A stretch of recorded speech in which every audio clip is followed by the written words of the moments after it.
Hey guys. Hey guys. Hey guys. We're going to do some knitting. I know I've been doing some cooking, but we're going to do some knitting now. Which do I like to do more? I don't know. I like to eat, so maybe the cooking's better than the knitting. I don't know. They're two just completely separate things. The knitting just makes me happy. Because you take things, you take string. Look, this is string. It's just string. And then you can make it into something that is lovely. Just like you can take ingredients in the kitchen and make it into something that is just lovely to eat. But man, creativity is knitting. Because you are taking literal string. Literal string. Look, string. You see string, string, string, string. And you are making it into something that you can wrap around your body, accentuate an outfit, keep yourself warm. I mean, this is something, okay? I'm just saying. Everybody needs to learn how to do it. Knit or crochet, either one. I don't have a complete preference. We're just doing a knitting project here. Next one, we're going to do a crochet project. But anyway, we are back to our pattern. We did row 5 and 6. Now we're going to do row 7 and 8, I hope tonight. Row 7 is a repeat of row 5, which is knit 3.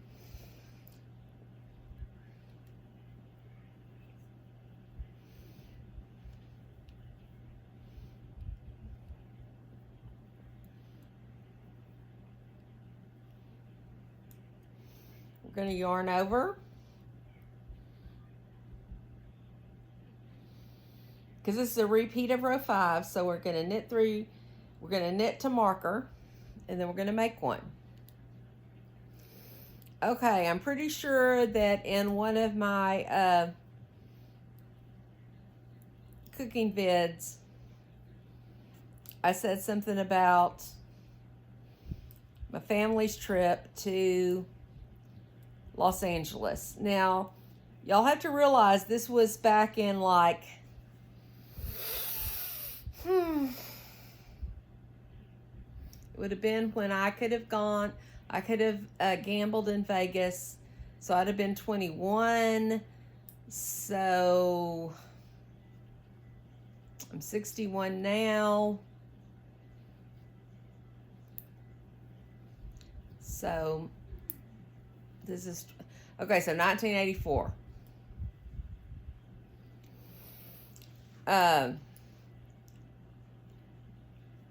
We went to Los Angeles for the first time. We had to bribe my father, my very, very, very southern. I mean, just take yourself back to the 1980s, and please do not come after me for anything I say in this video. Because it was appropriate for the time. I'm not saying it was appropriate for the time. It was just what was okay for the time, okay? So we had my daddy. I love my daddy more than anything, and he died when he was 58 years old.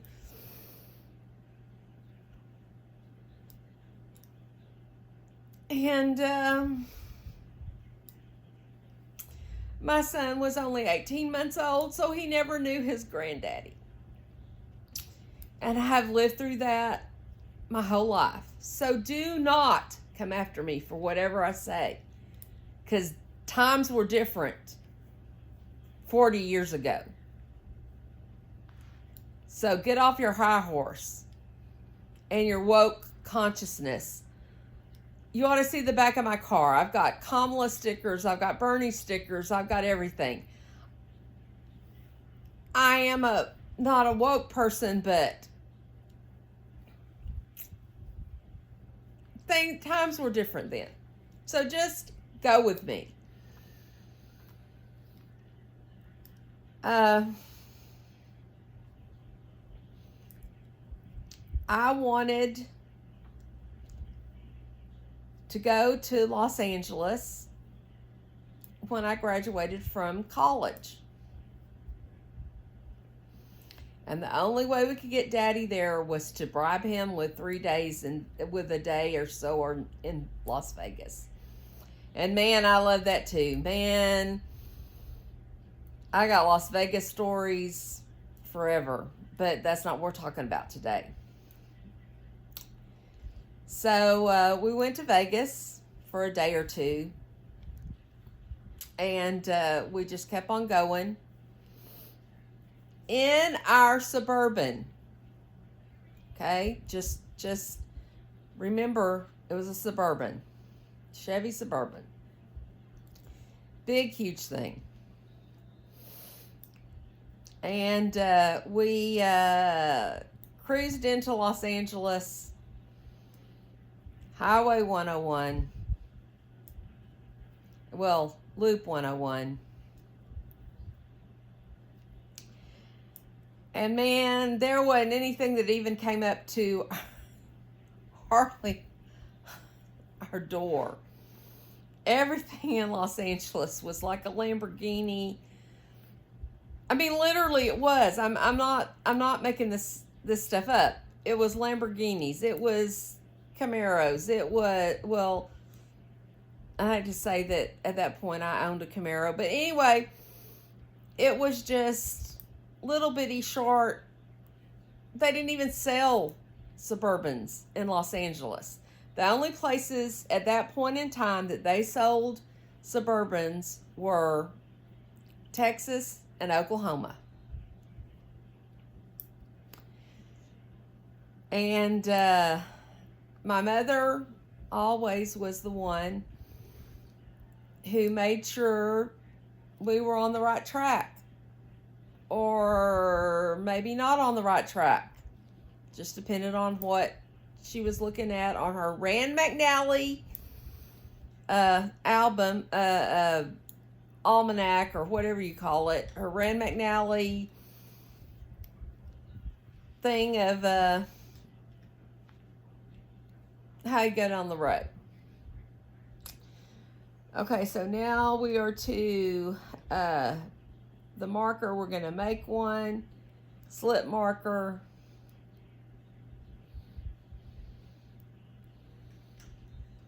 Knit one, slip marker, make one,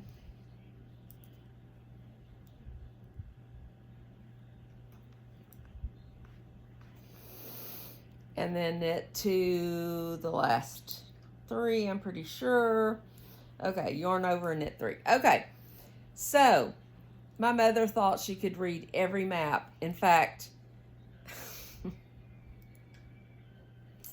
many years after this, after my daddy passed, Mother and her sister-in-law, my daddy's sister, decided to go on a Dapper Dan bus tour all over the New England states and all up there, okay? Mother got onto the bus with her Rand McNally map, and she literally tried to tell the bus driver where he needed to go. This is my mother, okay? This is how all of our trips went. Okay, so we've done our Vegas thing. God, I love, you know.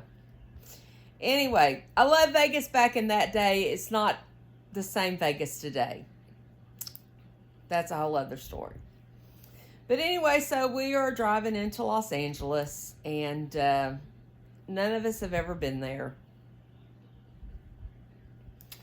Mother, of course, gets us lost on the Santa Monica Freeway. And she tells Daddy, pull over and let me ask how to get, because where we were going was across from the farmer's market. And God, now I can't even think of the street. Why can't I think of the street? But anyway, where we were staying was directly across from the farmer's market. It was in a Hasidic Jewish neighborhood, but yeah. We didn't know where we were at. We were on Santa Monica Boulevard. Mother said, please pull over. We did a stop and go. And I mean, again, this is my father. Complete Texas hunter, redneck, suburban owning. And please do not judge anything about him or anything about what I'm about to say, because I don't feel that way. Mother literally barreled out of the Suburban, ran into the stop and go.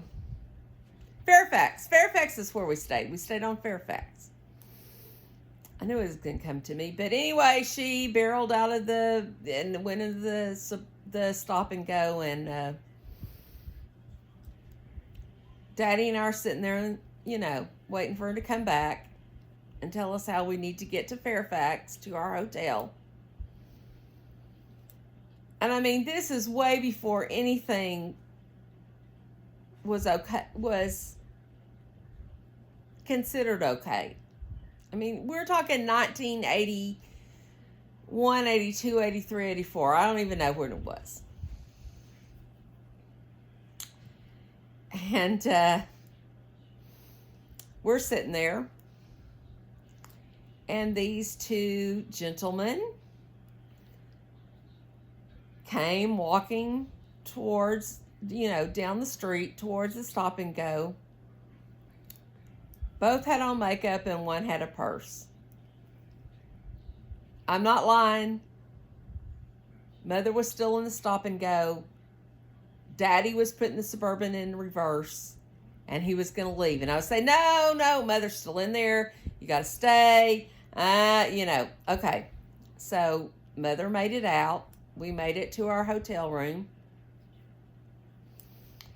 Lovely area on Fairfax. Don't know what it's like now. I mean, again, this was back in the early 80s.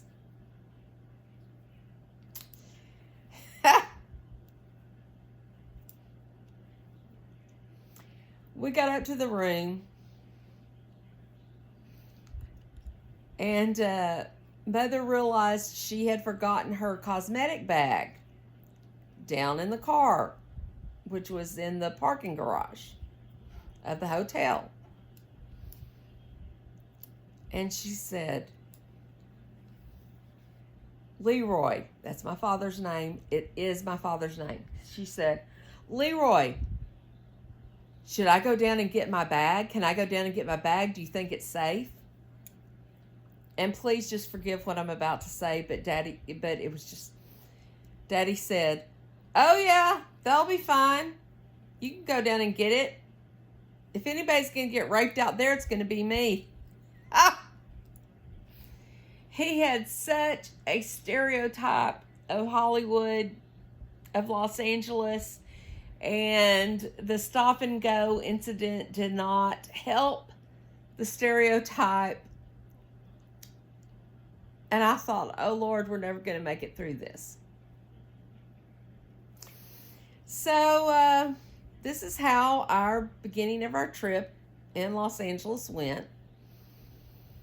And the next day, of course, I wanted to go to Rodeo Drive. I had my winnings from Vegas. I'm going to buy a Gucci purse from Gucci. I mean, because early 80s, Gucci is everything, okay? I am going to take home to Texas, to my little tent in Texas, a Gucci purse from Rodeo Drive. You do not know how excited I was, okay? So, we were, driving around, finding a place to park.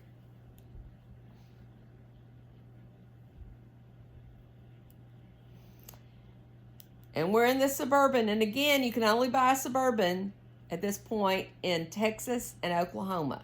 Okay? Nowhere else. Texas, Oklahoma. So we get out of our Suburban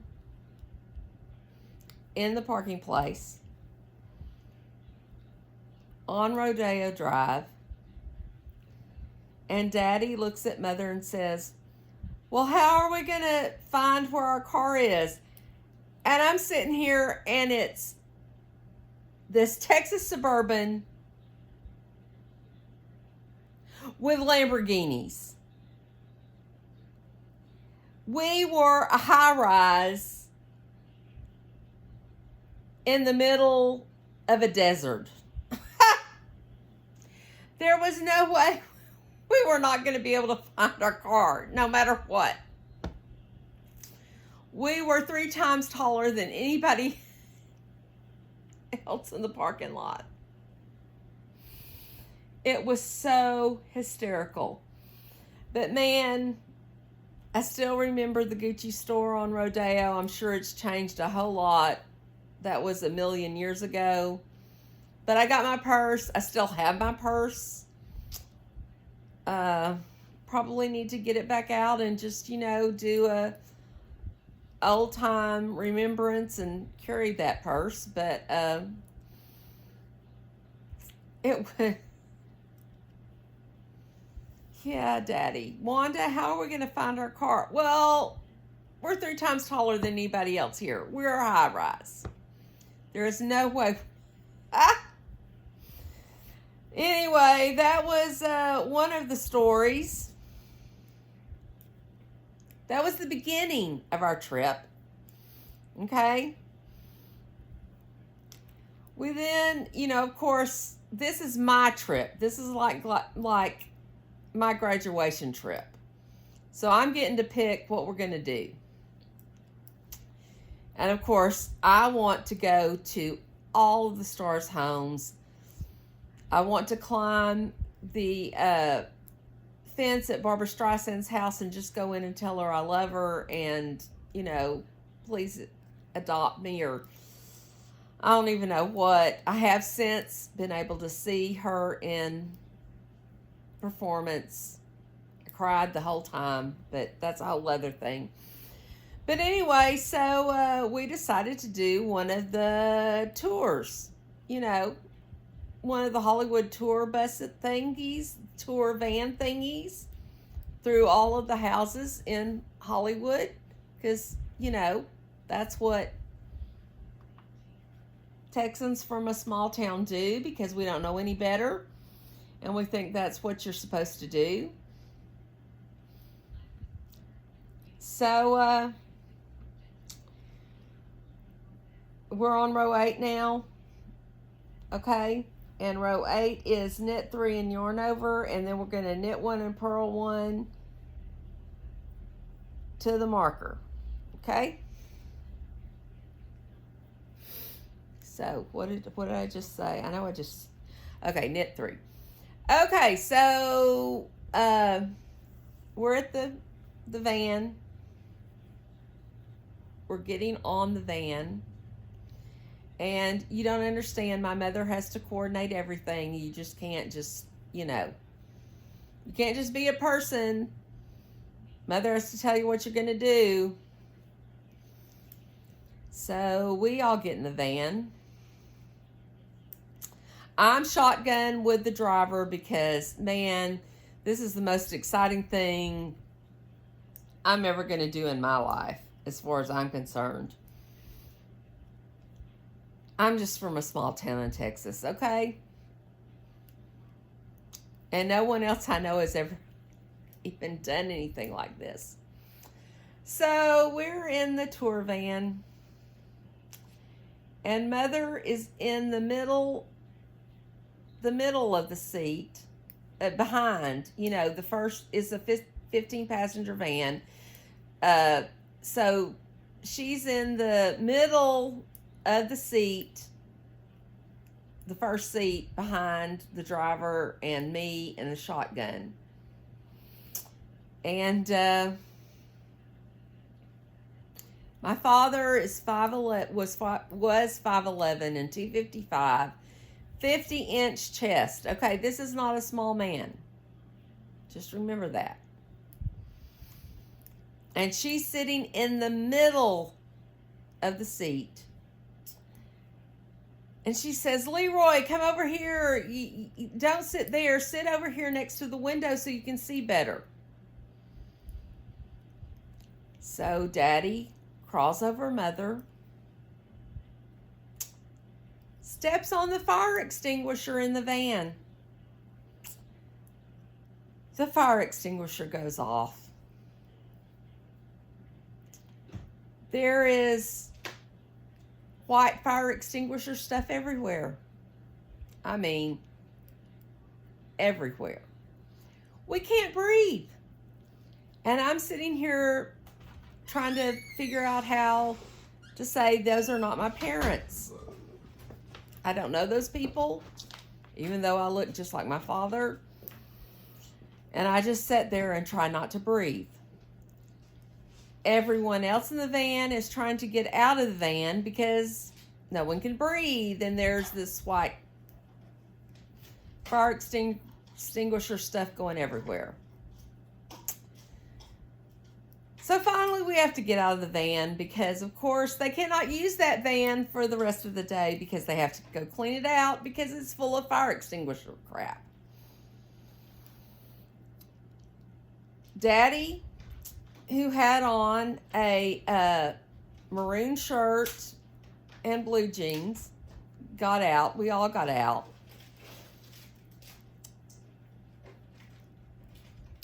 Daddy looked like the Stay Puft Marshmallow Man from Ghostbusters. It was hysterical. We had to, clean him up best we could, get on the next van, because of course all of us had paid. All the people who, were trying to get out because they couldn't breathe because of the fire extinguisher stuff. We didn't care we couldn't breathe because I was just too embarrassed. If I died, that'd been fine. But anyway, we got on the next tour van, and we went and toured the Hollywood Stars homes. And it was very nice. It was very pretty. It was a good tour. If you have a chance to do it, and if they still do it, again, that was 40 years ago, so I don't even know. But yeah. Oh God, that was, I don't even know how to say how funny that was. Well, at the time, I was just mortified. But anyway,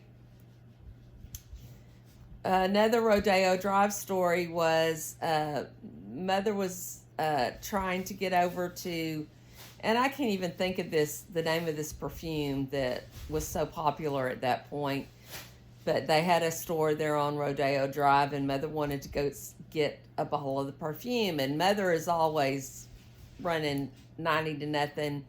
She was always faster than any of us, and half the time we didn't even know where she was, okay? So Mother is already at the store, and Daddy and I are going to cross Rodeo Drive. And Michael Caine is in front of us. And I'm sitting here, and I realize Michael Caine's in front of us, and I'm just, acting like, yeah, no big deal. I'm just going to act like this is no big deal. Michael Caine's in front of us, no problem. And Daddy is like practically yelling out at me, Laura, there's a movie star. And I'm just like sitting there going, oh God. Again, I'm like in my early 20s, so of course anything that my parents do embarrass me. And I'm just like, you got to be kidding me. And I'm sitting there whispering, yes, I know, Daddy. I know. It's Michael Caine. It's fine. We're good. No, there's a movie star right there. Yeah, I know. It's okay. It's okay. Let's go find Mother. And we did. But there are so many stories from that trip. And I'll cherish them forever because they are our stories from our family. It was... There's a movie star. Laura, look. There's a movie star. Oh, yeah. Anyway, that was also the trip that we stopped just to eat at a little place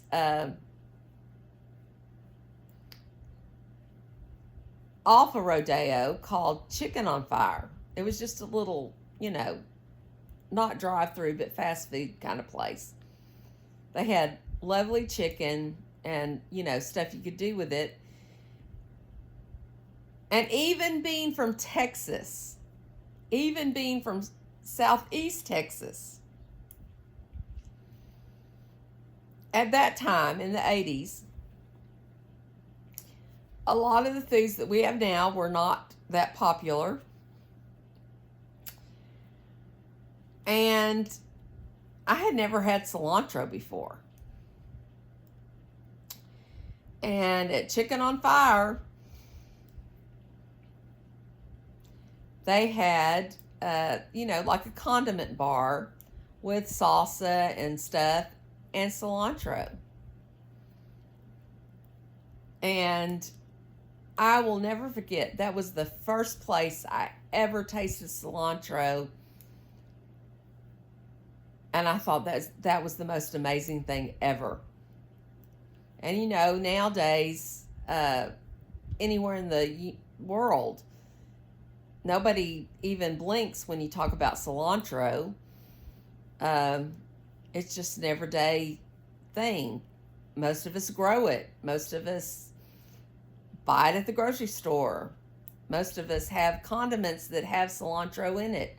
I mean, but man, it is a very distinctive taste. And that was the first time I had ever had cilantro. Don't even remember what the chicken tasted like. But I remember that cilantro, and it was wonderful. I know some people don't like it. They think it tastes like soap. And I feel so sorry for you. I really do. Because to me, cilantro is just a staple. And it is a staple here in Texas now. But again, that was 40 years ago, so everything has changed since then.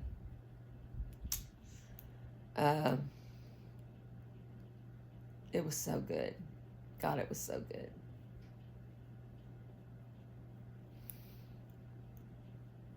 That was a wonderful, wonderful trip.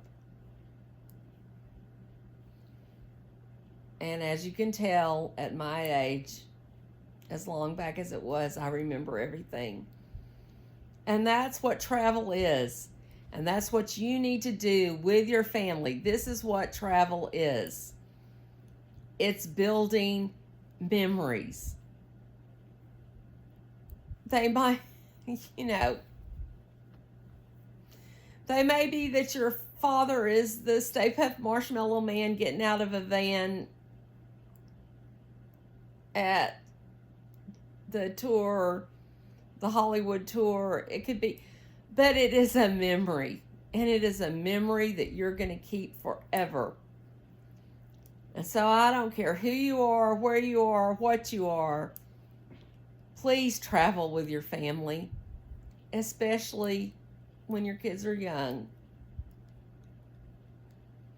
and make these memories, because memories are what we keep in our heart and our mind forever. Okay, I do say that when we went to Barbra Streisand's house, I did try to climb out of the car and climb her fence, but Mother and Daddy wouldn't let me. But that's fine. I got to see her perform many, many years later here in Houston. I am to the from one before marker. We're gonna knit one.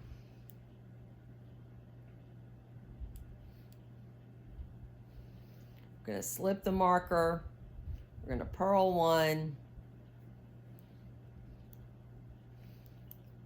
We're gonna slip the marker, and then we are going to knit one, purl one to the last 4 stitches.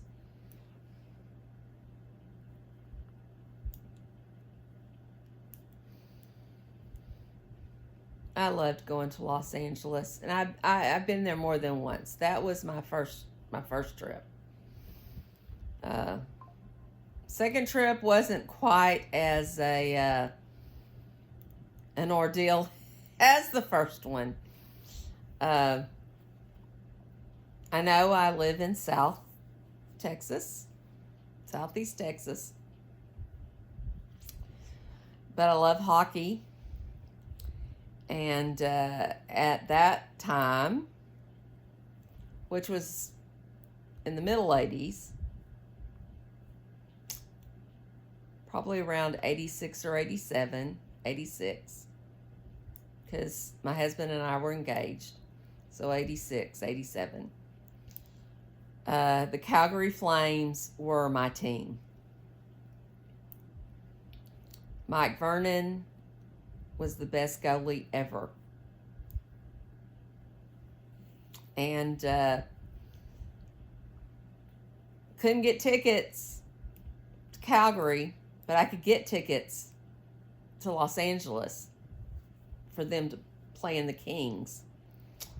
And they had 2 games there in Los Angeles, and we flew there, and that was a wonderful trip as well. Not so many stories, but I got to see my Flames play, and it was so wonderful. And the other amazing thing was in 89, I guess the Flames won the Stanley Cup in 88. 88. I was pregnant, but in 89, I was, I gave birth to my child in 89, but I was very pregnant, and Houston was trying to get a hockey team. That didn't really, well, I mean, we had one off and on, but didn't work out completely. But the Edmonton Oilers and the Penguins came to play here in Houston, and they brought the Stanley Cup because they really were trying to build up an audience. And the Flames had not won yet. And I was pregnant, but I had my Flames jersey on. It fit. Don't know how it fit, but it did. And the cup was there. And, of course, we're all sitting there taking pictures with it because you know, we're there, we paid for the tickets, you know, whatever, and I'm sitting there with my Flames jersey on, and the guy taking the picture said, well, that's the closest a Flames jersey is ever going to get to the Stanley Cup, and by God, in 89, the Flames won the Stanley Cup the year my son was born. After all of that, it was wonderful. I did get to see Gretzky play. Unfortunately, I never got to see Mario Lemieux play. I would have loved to have done that. Back when I was little, I don't know why my father thought we needed to go to hockey games, but God, I thank God to this day that he did, because we had the Arrows, ARROWS. That was our first hockey team here in Houston. And Gordie Howe played for them. So I got to see Gordie Howe play. And I think that's what ignited my love for the sport of hockey. And to this day, that's still my sport. If you're going to ask me what my sport is, it's hockey. Who is my favorite team at this point? I have to say it's the Dallas Stars, because I'm in Texas. But I don't know, really. My heart's still with Calgary. I still love the Philadelphia Penguins. I still love Pittsburgh Penguins, I still love, oh God, the Detroit Red Wings.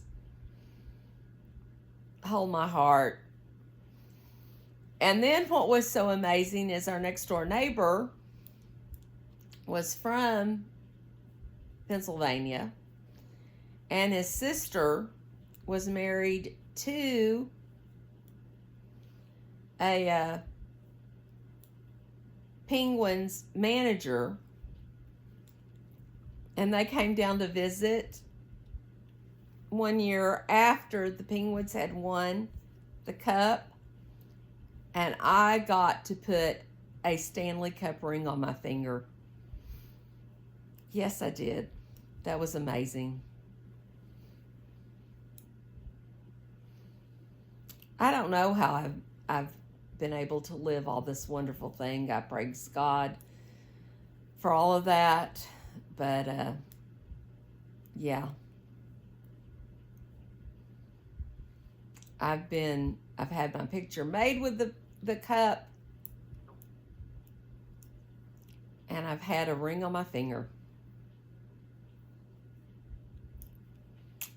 So, but anyway. But yeah, I have a whole bunch of travel trips to talk about throughout our knitting time. I hope y'all enjoy them.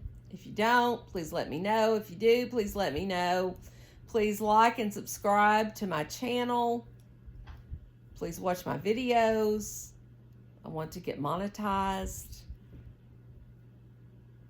Please watch my cooking videos. If there's something you would like for me to cook, or you have a question about, please let me know in the comment section. But yeah. Again, make memories with your family by traveling throughout whatever country you're in. Because it doesn't even have to be the destination.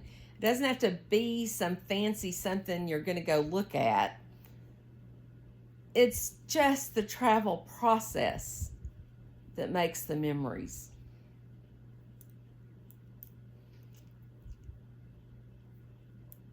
Yep, it's the travel process that makes the memories. Hopefully, if I remember, and if nothing else exciting happens between now and then, the next time we do a knitting stream, I'm going to tell you about the lovely trip that my mother and her sister, my aunt, and I went on to Maine. And after that, y'all better all love me,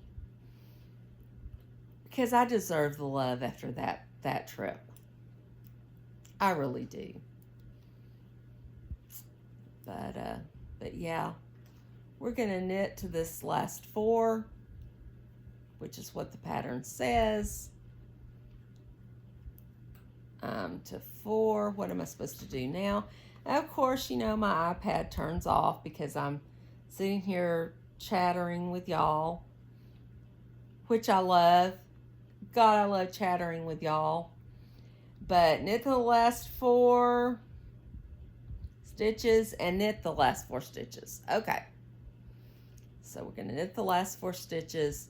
And this completes rows 7 and 8 of our second go at section